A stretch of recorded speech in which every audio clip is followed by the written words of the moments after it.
As prisões de São Paulo, na atualidade, só são administradas porque existem vínculos muito fortes entre o Estado e o que a gente chama de mundo do crime. Seria impossível, seria bastante complicado, bastante difícil a gente compreender a administração das unidades prisionais hoje sem olhar para essas articulações. Nós temos 163 unidades prisionais hoje no estado de São Paulo, com mais de 210 mil pessoas presas. Praticamente todas as unidades prisionais se encontram em situação de superpopulação, de muita gente em pouco espaço, exceto algumas unidades prisionais com perfil bastante específico. Por exemplo, a unidade de Presidente Bernardes, que é o chamado regime disciplinar diferenciado, para onde são enviados aqueles presos tidos como de alta periculosidade e que o Estado manda para afastá-los de qualquer contato. Em Presidente Bernardes, a capacidade, a ocupação não chega a 20, 30% da capacidade. Isso, alguns estudos no campo aí da sociologia das prisões em São Paulo vem mostrando que já é uma forma de articulação e de negociação entre o Estado e o mundo do crime. Se a gente olhar para o dia a dia da administração das prisões, a gente tem uma série de funções que foram oficialmente instituídas e que são ocupadas e negociadas pelos próprios presos no dia a dia da administração dessas unidades.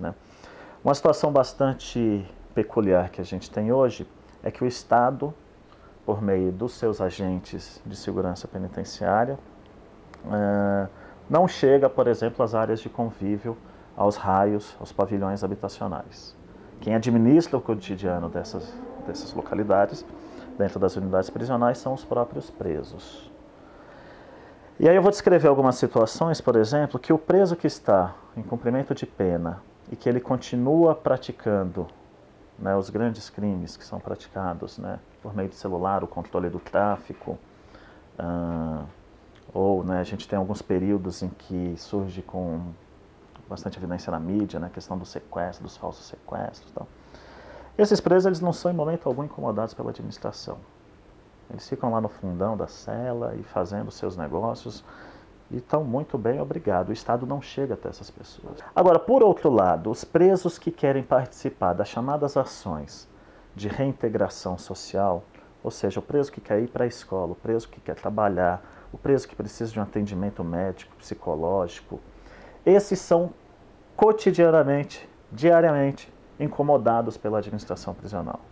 O preso para ir para a escola ele tem que tomar revista. Em muitas unidades prisionais eles tomam revistas nus. Ou seja, é uma situação de constrangimento diária que essas pessoas passam. As escolas geralmente são vistas como os locais de maior desconfiança pela administração.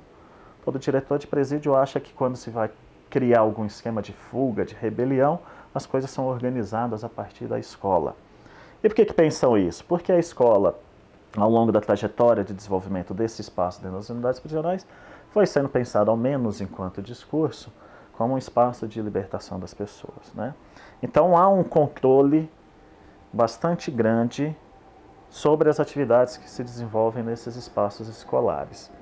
E aí se a gente pensar que, de acordo com o que está previsto na legislação, de acordo com o que propõe alguns estudos normativos, de que a pessoa vai sair da prisão, para que ela saia uma pessoa melhor, como a gente ouve dizer, ela tem que passar pela escola e pelo trabalho, o que a gente vê no dia a dia é que essas pessoas que passam pela escola e pelo trabalho são as que são mais incomodadas, mais constrangidas pelo Estado. Ou seja, a gente entra numa lógica em que tudo aquilo que se propõe em termos de finalidade legal da prisão, na verdade é mascarado por um cotidiano em que a prisão favorece e muito a execução dos grandes negócios do crime. Então é essa articulação que a gente vai mostrando a partir de situações do cotidiano mesmo. Então eu descrevo uma situação de um professor, um preso que dava aula dentro da unidade prisional, eu descrevo como é que funciona esse programa de educação. Ele era um ótimo professor, e para marcar o seu local de professor, ele ganhou dos outros presos um uniforme escrito nas costas, professor. E um certo dia ele quer sair do raio habitacional da sua cela para a escola utilizando um tênis. E ele é severamente punido porque ele queria utilizar um tênis para ir à sala de aula na condição de professor, que ele queria também aquilo como um diferencial com relação aos alunos que só podem ir para a escola de chinelo, né? E ele vai ser punido por conta de querer marcar essa sua posição. Ao passo que, nessa mesma unidade prisional, eu tenho a oportunidade de vivenciar uma situação em que, para que a gente conseguisse fazer funcionar a biblioteca, a unidade teve que pedir autorização para o piloto da cadeia. O piloto da cadeia é o preso que, então, comanda, né, as negociações que são realizadas naquela unidade. Então, são uma série são várias situações que vão demonstrando, descrevendo como é que o Estado está o tempo todo articulado com isso que a gente chama de mundo do crime, no que diz respeito à gestão das unidades prisionais, né? Se a gente pensar o silêncio que hoje a gente vem vivendo nas prisões, né? Mesmo numa situação de superlotação, né? Praticamente todas as unidades, né, superlotadas, e a gente não vê motins, não vê rebelião, é porque existe um processo de negociação que está em vigência, né?